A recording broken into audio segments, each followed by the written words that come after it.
nos priorités étaient au nombre de 3. Nous souhaitions renforcer les capacités des États d'origine et de transit dans la lutte contre le trafic irrégulier et dans la lutte contre la traite des êtres humains. Nous souhaitions travailler sur la question du retour et de la réinsertion. Nous souhaitions enfin mettre en valeur le rôle des diasporas dans le développement de leur pays d'origine, notamment au travers des transferts de fonds.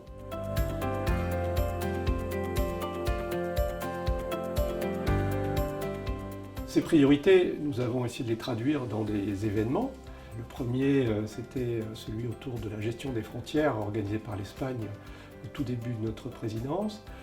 Et puis, il y a eu l'événement d'Abidjan, au cours duquel nous avons essayé de rapprocher le processus dit de Niamey et le processus de Rabat sur la question de la lutte contre les filières et le trafic de personnes. Il y a eu Abuja, au mois de novembre, où la question de la place des diasporas dans le développement de leur pays d'origine et l'importance du transfert de fonds, de la facilité dans le transfert de fonds a été abordée, je crois, avec succès. Et malheureusement, le dernier sujet, qui est celui du retour de la réinsertion, n'a pas pu être traité dans le cadre de notre programme, puisque la crise sanitaire nous a interdit de nous rendre au Cameroun, comme c'était prévu. Néanmoins, ce sujet reste à l'ordre du jour et nous emploierons à organiser cette rencontre quand les conditions sanitaires le permettront. Dans le processus de Rabat, le dialogue est le maître mot. Il nous paraît être fondamental pour pouvoir aborder un sujet aussi difficile que les migrations entre le continent africain et le continent européen.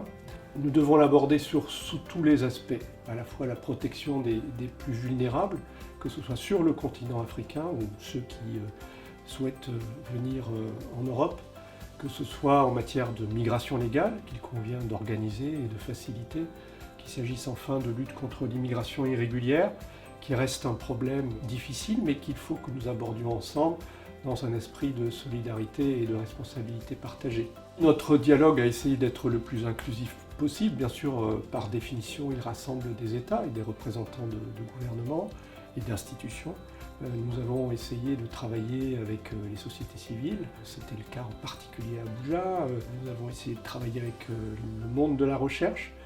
Ça a été le cas lorsque nous avons discuté des causes profondes des migrations. L'ICMPD est naturellement notre, disons, point d'appui principal, un secrétariat efficace et bienveillant qui nous a accompagnés tout au long de cette présidence et qui a été l'interlocuteur premier de tous les États membres dans la mise en œuvre de nos projets. La Commission européenne vient de proposer un nouveau pacte pour l'asile et les migrations aux États membres de l'Union européenne. La Commission a mis l'accent de manière extrêmement attentive sur un pilier de ce pacte qui est celui de la relation avec les pays d'origine et de transit. Et je crois que, à cet égard, le processus de Rabat a été un pilote, a donné l'exemple sur le type de relation que nous devions avoir entre l'Afrique et l'Europe pour parler de migration.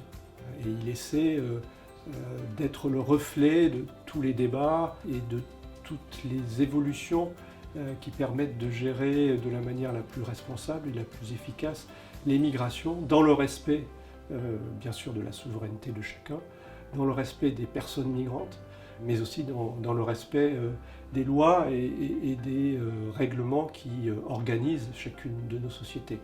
Et ce dialogue, qui est un peu pionnier, a été reproduit dans d'autres régions du monde. C'est le cas du processus de Khartoum avec lequel nous avons des relations et qui travaille sur la Corne de l'Afrique. Mais je crois que nos dialogues sous-régionaux conservent toute leur pertinence et que nous saurons continuer à utiliser ce canal ancien grâce auquel nous avons noué des relations de confiance tout au long de ces années.